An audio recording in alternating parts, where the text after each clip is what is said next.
to this fourth episode on magic, and I want to talk to you about the importance of preparation in doing these things. In my last episode, I talked about the three essential components to magic, and those three being desire, will, and belief. You can think about it like a three-legged stool. If you don't have all three legs, the stool isn't going to be stabilized. So without fully developing and exercising desire, will or intention and belief, your stool is going to be unstable. You're not going to be able to stabilize the change that you want within yourself or within the natural world. So preparation is important in every endeavor of life, right? If you're going to play a sport, then you have to practice. You have to practice individually and you have to practice with the team. You don't just show up at the game without any preparation, without any knowing about what you're going to do, without any strategy, and expect to be successful. So in the same way, when you're doing magic, or if you choose to call it faith, or if you choose to call it using the law of attraction, makes no difference to me. To me, it's all talking about the same thing. I'm using the term magic because I'm using it to describe a process that we use to bring about change within ourselves and within our circumstances in our lives. Lasting change, beneficial change. And so preparation, as I said, is key. Now, the first part of preparation is to know exactly what it is that you want, exactly what it is that you desire. And this can be a little bit more complicated than people realize, and it's definitely more important than some people realize. I remember back when I was getting into the Bible and getting into faith, the first book I read on faith was Charles Capp's book, Releasing the Ability of God Through Prayer. And in that book, he talked about the importance of knowing what it was that you wanted, and also the importance of seeking the will of God before you decide to make a change in your life. He tells a story, I don't know if it's true or not, but the story's in the book and it illustrates the point. He tells a story about a man who was in a concentration camp in Germany during World War II, and he wanted out. This was a particularly nasty camp, and he wanted out of this camp. So he was using his faith and prayer to change his situation, to get him moved from one camp to a camp that was a little bit easier. And sure enough, his belief, his desire, his will worked, and he created the change that he wanted. He got transferred to the easier camp, and so he was celebrating the fact that what he had done had worked and he had created the change for him that he wanted. The next day, the camp that he had left was liberated by the opposing forces. The armies came in and they liberated that camp, and all the people in that camp were set completely free. It was months then in this other camp that he got transferred to before liberation came to that camp and he got his freedom. So even though he brought about the change that he wanted, it wasn't the change that actually would have worked out for his best. He would have been better served to stay in the situation. In her book, Highways of the Mind, Dolores Ashcroft has a brilliant illustration about how important it is for us to be clear and concise on what we want. And I want to go ahead and read to you from her book. Imagine that you are walking along a deserted beach. The day is warm and sunny, and the saltiness of the sea air is making you feel really good. The tide is coming in, and as you walk along near the edge, that magical place where it is neither sea nor sand, but a little of both, a bottle is washed up at your feet. It is made of dark green glass, and there is something inside that sparkles and glitters. You look around, but there is no one but you on the beach. The bottle is closed by a silver top stopped over with wax that has been poured. In the wax, you see the faint imprint of a seal. You peer into the bottle and see something moving about inside. You shake it and there is a squeak as if something is protesting at such rough treatment. Gingerly, you pry off the seal and work the stopper out of the bottleneck. A thin plume of smoke emerges, rapidly spirals into the air, taking on human shape as it does so. Soon there stands before you one of the ancient jinn of the East. For a moment you think about running, then realize that it is very unlikely you could get away from this supernatural creature. So you stand your ground, albeit shakily, and wait for it to speak. This is your lucky day. It is so happy to be free after several thousand years, and it is prepared to overlook the shaking and even to reward you with the traditional 3 wishes. Only 3, and you cannot change your mind. Once a wish has been made, and will you do it right now? Because he wants to go home to Damascus and the wife and children. He wants to get home to Damascus and the wife and children, always assuming that jinn have them. At this point, your mind would most probably go completely blank. You may think it would be easy to reel off 3 wishes, but is it? Health, wealth, and prosperity, I can hear someone say. True, except that as prosperity by and large means the same as wealth, you have wasted 1 wish. Health, certainly, but whose health? Yours? In magic, the first thing a student learns is to be absolutely specific about wishes, etc. Otherwise, you can get things you would rather not have, simply because what you asked for was not fully explained. For example, a coat, a new coat. Of what? Paint? What color? What size? What material? So whose health are you wishing for? Just saying health could mean anyone's, even the jinn's. And if you say my good health, will you have any guilt feelings about not wishing for the continuing health of your children, wife, parents, or the little girl down the road with leukemia? You're already getting so confused. Wealth next? How much? Don't say as much as I need. What the jinn thinks you need and what you think you need could differ quite a bit. Remember, it has been in a bottle for thousands of years and inflation has set in. What currency? Do you want it to come as a big win with all the resultant publicity, or quietly so you won't get any hassle? You still have 1 more wish, and it is my bet that you have already got a list as long as your arm. But which one do you make? No matter what you ask for, you will wish you had asked for something else later. That is human nature. There is a rather nasty little story about the man who, having been given just 1 wish, thought he would be clever and wished for a $1,000 bill under his pillow every morning for as long as he lived. He got 2 bills before he was knocked down by a car and killed. Or the man who wished for immortality and forgot to ask for eternal youth with it. On the whole, it is the fair sex who seem to know just how to go about getting what they want. Like the lady who, having conjured up an elemental being and being granted 1 wish, said simply, I wish that you would fall hopelessly in love with me and be unable to refuse me anything. Now that was a well thought out wish. Interesting story, huh? I like how it illustrates it. You see, we can think that we know what we want. And really the point of the law of attraction, the point of faith, the point of magic is for you, when it comes to will and intention, to be very clear about what you're willing to have, very clear on your intention, but to make sure that you're using that intention in a way that corresponds with your highest will, that corresponds with your deepest and truest self. If you're a Christian, you might say that corresponds with the Christ within you, or with the will of God for your life.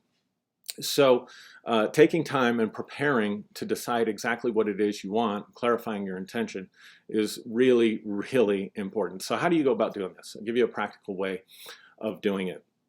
Let's take a couple of different areas. What you want to do is kind of categorize or segment your life into different arenas. So for example, you might have wishes or intentions about a relationship. You might have wishes or intentions about money. You might have wishes or intentions about a new job or health or whatever the case may be. Once you have the categories, then you can work a little bit more specifically and you can ask yourself, what is it that I want? What is it that I want? So let's take money, for example. It's easy to say, I want $1 million, or I want $1,000, or I want $10,000, or I want more money. Let's just start with that. I want more money. Well, how much more money do you want? Then you have to ask yourself, when you get that money, what are you going to do with it? And then perhaps the most important question is, why do you want more money? Why do you want the things that that money is going to bring you? So the why is really important because it gets into your higher level values. It really gets into the level and the depths and the layers of your desires. And you want to keep chaining up your value system by doing this. You want to say, when I get this money, what am I going to use it for? And when I get what I want to use this money for, when I buy the things that I want, what are those things going to give me that are even more important to me? Is it security? Is it freedom? Is it beauty? When you begin to answer those questions, you begin to really penetrate into the higher levels of yourself and begin to work things out towards your highest good and your best good. Let's take relationships. That might be another arena. Now, where people get in trouble with relationships, specifically romantically, is they try to focus on a specific individual. They think, oh, this individual is the one I want. And if I could just have this individual, and they start focusing all of their attention, their will, their desire, their belief on one person specifically. The problem you run into there is that that person also has a will, that person also has desires, and that person also has beliefs. And so you could be creating all kinds of trappings for yourself. So when you're making a good intention, a well-formed outcome, you want to think about the things that you want, but you don't want to be so specific that you mess yourself up. If you're not specific enough, you can be so general, like the lady said in the story, asking for health. Well, whose health? Or asking for eternal life, but forgetting to ask for eternal youth to go along with it. So you want to be generally specific. And here's what I mean. If you're too specific, like in the instance of relationships, and you say, I want this specific person, you're creating obstacles for yourself that you don't necessarily need to create. You can be generally specific by asking yourself, what are the qualities of this person, or what are the qualities in a relationship, or the person who's in the relationship, what qualities do I want them to have? So maybe you want to attract a relationship to yourself, a romantic relationship, and you say, okay, I'm going to attract a romantic relationship, and I want this person to have these qualities. I want them to be even-tempered. I want them to be fun. I want them to have a good sense of humor. Whatever it is inside you that's really, really important to you. And remember to ask the question, when I get this, what is this going to give me that's even more important? Maybe your highest value when it comes to relationships is love. I want to be able to love and to be loved. Then you want to make sure that the person that you're asking for or attracting into your life has some emotional stability as well as some emotional availability. If you attract someone into your life who's emotionally unavailable and you forget to put that on the list, then chances are your highest need for love isn't going to be met. And even though you may manifest the change that you want, it isn't going to serve you as well as you would like for it to serve you. Same thing with money. You may find out that you don't need as much money as you want in order to have the things that are going to meet your highest values. Maybe right now your highest value is just having some financial security. And so you want to build your list and build your sense of intention based on what's going to bring you the most security. And you may find out you don't need as much money. You may just need a different job that maybe even pays you less money, but is going to leave you feeling more secure and more satisfied. For example, you might leave a job that's temporary, a temporary contract that's going to provide you with more money, for a job that is more stable and long-term, a teacher's job or something where you get tenure and you don't have to worry about where the next paycheck is coming from. So doing this kind of preparation, clarifying your intention, asking yourself what you want, being specific about it, but not so specific that you create obstacles for yourself and mess yourself up, and then connecting it with your why. Why do you want this? Because what this is going to do is this is going to build that three-legged stool.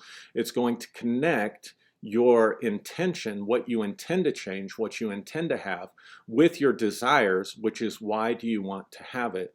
And you want to go up to your highest desires as much as possible by asking yourself, if I get this, what is this going to give me that's going to be even more important to me? So you sit down with a piece of paper, you categorize your life, relationships, spirituality, mystical experiences, finances, social, job, whatever the case may be. And then underneath that, you ask yourself the question, what is it exactly that I want? And then you list the various different qualities of the thing that you want so that you are being specific, but you're being open enough that, again, you're not being so detailed that you're narrowing it down to what is going to be a really difficult thing to bring into your life. Then you want to ask yourself underneath, once you have the what I want, you have the category, then you have the what that I want that's generally specific, then you start to ask yourself, why do I want these things, and connect it to your desire and connect it to your values. Once you've done all of that work, then you have what in NLP is called a well-formed outcome. Then you know why you want it.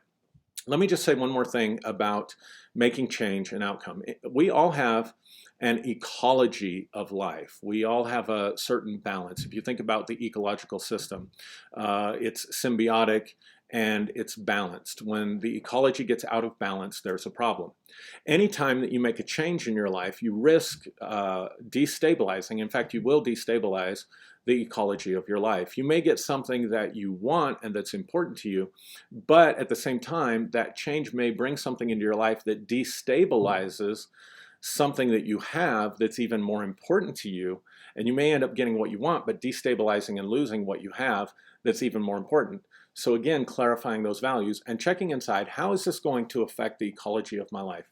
Is there any part inside of me that objects to me having this outcome?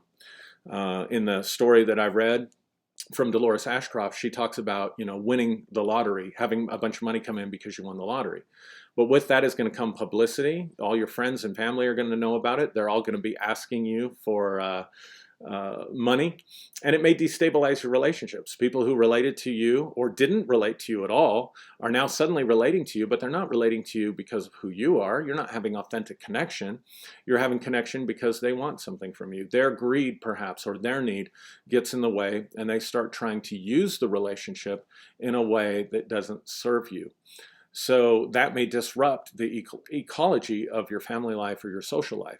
So thinking these things through is super important, and take your time with it. Don't just jump into these things and start using them and creating change, because you may end up creating change that actually brings you more bondage, like the man who wished to be moved from one concentration camp to the other. Even though his life got temporarily easier, he actually created more bondage for himself, because the next day the camp was liberated and his camp was not liberated for weeks and months to come. Now, of course, we can't see the future. So we can't know all the outcomes or try to control all the outcomes. The best that we can do is come to a really balanced, clear place within ourselves where we say, I really want this. I know specifically what I want in a general way, and I know why I want it, and I make sure it doesn't upset the ecology of my life. Doing that kind of eternal work is really, really going to go a long way in guaranteeing your success when you begin to use the law of attraction or faith or magic. If you don't do those things first, then chances are you're not going to create the best outcomes for yourself. I hope you enjoyed this video. If you did, I hope that you will subscribe to my channel. If you haven't, I hope you'll like and comment below. And again, wherever you are, whatever time it is for you while you're watching this, I hope you're doing great.